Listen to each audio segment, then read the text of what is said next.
Prvé 4 roky života prežil Jakub Skacko šťastne a spokojne so svojou mamičkou a oteckom v krásnom dome pri mori. Raz Kupkovi rodičia odcestovali do Londýna na nákupy. A tam sa im prihodila strašná vec.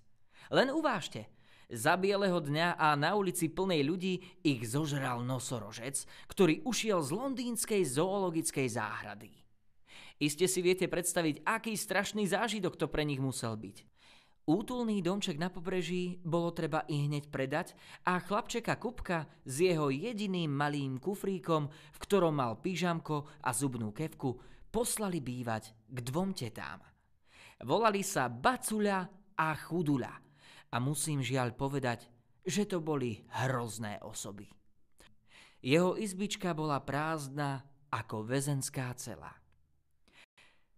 Teta Bacuľa, teta Chuduľa a teraz už aj Kupko bývali v južnom Anglicku na vysokom kopci v čudnom dome, ktorý len tak držal pohromade.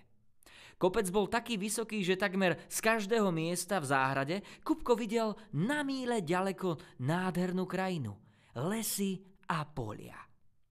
A keď sa za jasného dňa pozrel tým správnym smerom, uvidel ďaleko na horizonte malinkú bodku.